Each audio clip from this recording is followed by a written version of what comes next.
A emoção mais antiga e mais forte da humanidade é o medo. E o medo mais antigo e mais forte de todos os medos é o medo do desconhecido. Essa é uma das frases mais famosas e talvez a mais redundante de H.P. Lovecraft. Mas já a gente chega lá.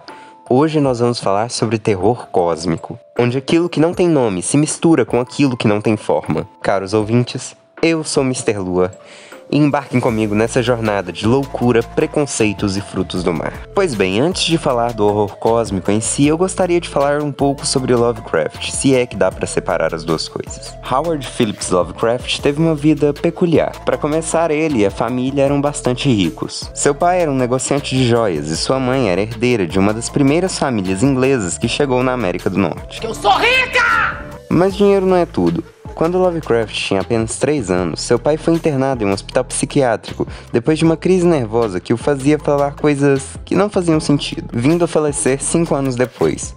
A causa da morte provavelmente foi sífilis, que a longo prazo causa danos no cérebro. Nesse meio tempo, o pequeno HP foi criado pela mãe e pelas tias na mansão do avô. Dentro da mansão tinha uma biblioteca enorme, onde Lovecraft passava os dias lendo. Não que ele gostasse de ler, mas ele também não tinha muito o que fazer. Sua saúde era debilitada e ele não tinha amigos. Lá ele lia livros clássicos, literatura de terror e também sobre os astros, que ele adorava. Inclusive, ele queria ser um astrônomo, mas ele teve alguns problemas na escola, principalmente em matemática, e ele não conseguiu se formar, o que o impediu de cursar uma faculdade de astronomia, tornando-se então um escritor. No início, Lovecraft escrevia poemas, pois ele considerava algo nobre, mudando anos depois para a ficção.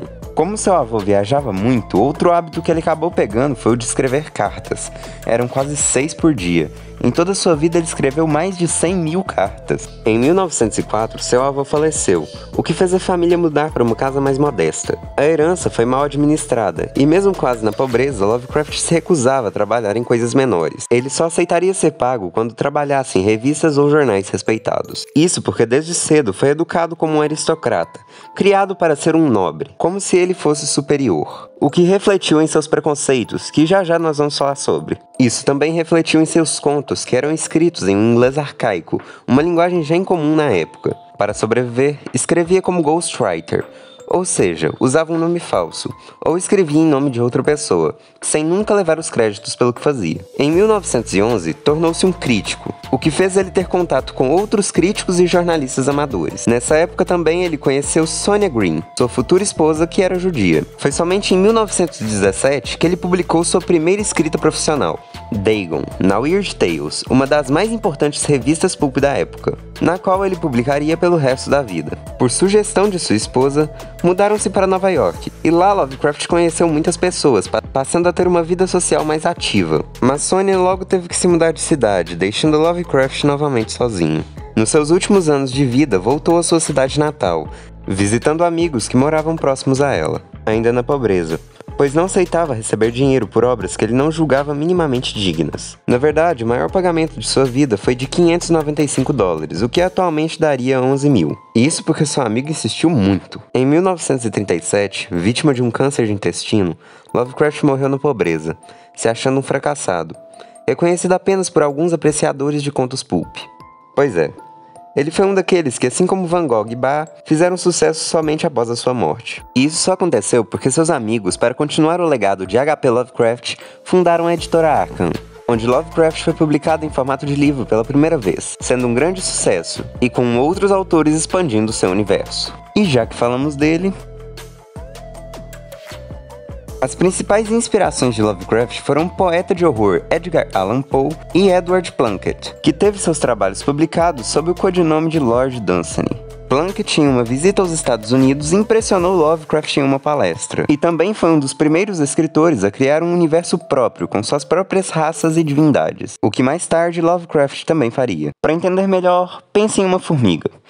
Pode ter uma em seu quarto agora, e você não sabe, e também não se importa, porque é só uma formiga. Você pode ter pisado em uma hoje, e simplesmente não notou. E se notou, também não ficou com peso na consciência, porque é só uma formiga. Agora, no universo de Lovecraft, troca formiga por nós, seres humanos. A humanidade no geral. Aqui nós somos apenas mais uma das inúmeras raças passageiras que já passaram, passam e ainda vão passar pelo planeta Terra, despejando suas crenças no desconhecido. E neste mundo, Não estamos sozinhos no universo. Mas acreditem em mim quando eu digo que seria bem melhor se estivéssemos. Aqui existem seres infinitamente mais poderosos do que nós. Seres estes que são até mesmo mais velhos do que o tempo. Seres cujo poder só pode ser comparado à sua indiferença, já que a maioria deles nem sabe que nós existimos. Seres que não podem ser imaginados ou descritos, já que quando alguém os vê, ou pelo menos tenta interpretá-los, essa pessoa acaba louca ou atormentada pelo resto da vida. Isso quando a gente consegue ver eles. Os protagonistas dos contos muitas vezes não possuem história, pois assim como o resto da humanidade, não são importantes. Quando não acabam mortos, o preço de escapar do inominável é maior do que a vitória. Estes nunca mais terão paz de espírito e serão para sempre atormentados com as visões monstruosas e incompreensíveis, sem nunca mais conseguir descansar, por saber que algo assim tão terrível existe. E o pior, que podem haver outros. Nem mesmo o nome dessas criaturas podem ser ditos por humanos, porque nossa anatomia não permite. Não é bem um nome, é quase que um som, mas que de qualquer forma não somos capazes de pronunciar. A criatura mais famosa de Lovecraft é Cthulhu, e como eu disse, os nomes são impronunciáveis, então você pode chamar do que você quiser. Cthulhu, Cthulhu, sua mãe, e sua forma também é incompreensível para nós. Pensa como se você pegasse o seu celular e levasse ele para a Idade Média. As pessoas iam tentar entendê-lo como algo que era familiar para elas, e provavelmente iam dizer: ah, é um retângulo que brilha. E depois iam te mandar pra fogueira. Mesma coisa com essas criaturas, que nos contos muitas vezes são descritas de uma forma que não descreve nada. A gente não entende elas, então a gente tenta identificar coisas que são familiares pra nós. Cthulhu é descrito como tendo uma cabeça de polvo e asas de dragão nas costas, além de uma pele escamosa e também ser do tamanho de uma montanha. Cthulhu não está nem perto de ser o mais forte desses seres. Ele é apenas um sacerdote, que diferente dos outros que estão por aí no universo, Cthulhu está adormecido no oceano, abaixo da cidade alagada de Arlie. Ele se tornou tão icônico que toda essa mitologia recebe seu nome, os mitos de Cthulhu. E apenas a presença dele atormentava as pessoas através do inconsciente, pela mente, pelos sonhos, aos poucos tirando o sossego da pessoa com palavras incompreensíveis, cada vez mais recorrentes. Coisas que não faziam sentido, tal como o pai de Lovecraft também falava coisas que não faziam sentido. Não só Cthulhu, mas também outros seres faziam isso. Não de propósito, claro, até porque a maioria deles nem sabe que nós existimos. E com certeza é bem melhor assim. E acreditem em mim quando digo que vocês não querem ser alvos do tédio deles. Caros ouvintes, guardem essa frase. Comparado com a maldade, a indiferença é um alívio. O mais poderoso de todos esses seres, conhecidos como os deuses exteriores, é Azathoth. Não existem limites para ele. Ele pode criar e destruir tudo, a qualquer momento. Tem até mesmo uma interpretação que diz que toda a realidade é apenas um sonho de Azathoth. E ele já foi chamado de Deus cego e idiota. Por um motivo bem simples. Esse ser que pode criar e destruir tudo não pensa. Ele não se move nem mesmo por instintos. E a humanidade estar à mercê deste ser que não consegue nem mesmo pensar a torna ainda mais patética nesse universo, como formigas normalmente são para nós. Lembra da frase do começo do vídeo?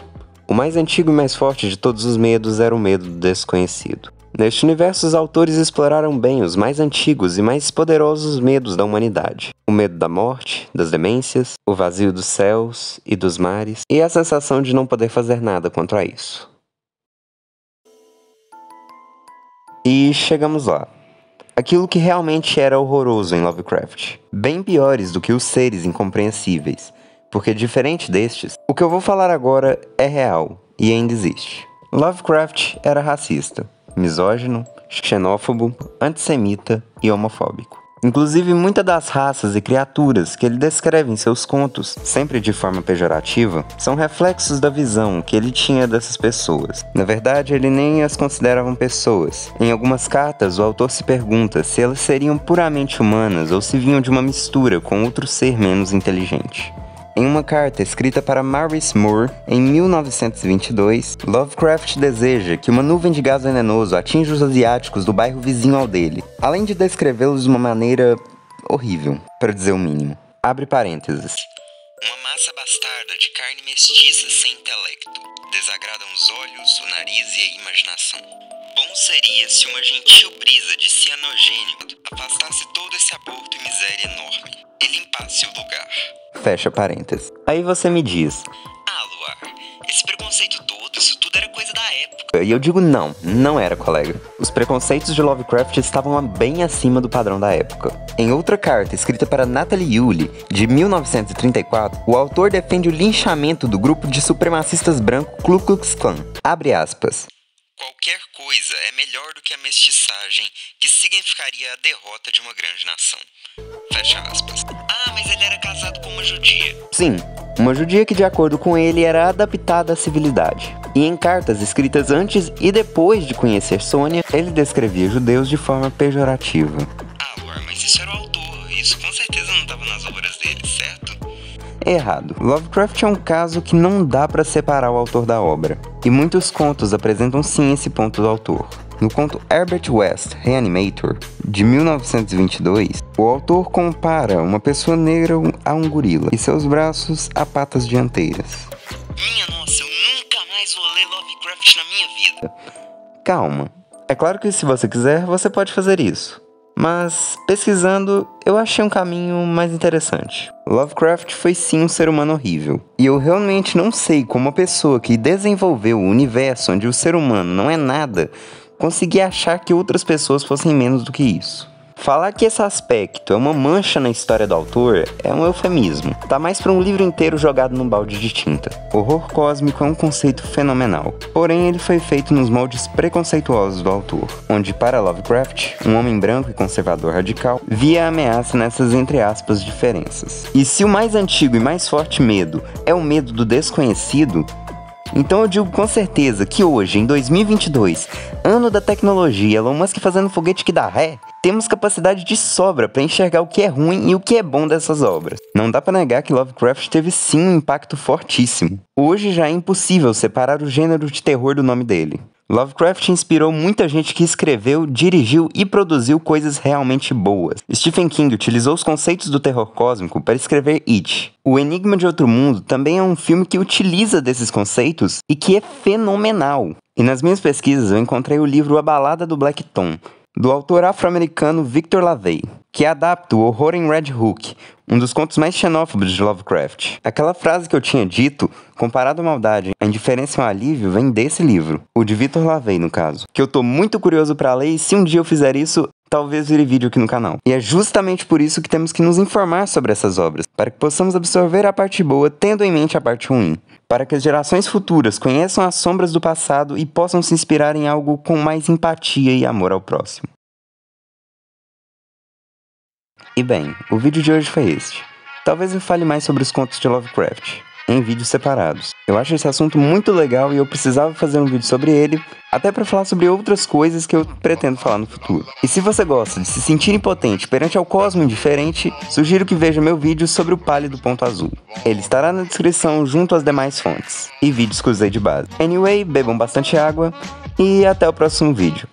Bye!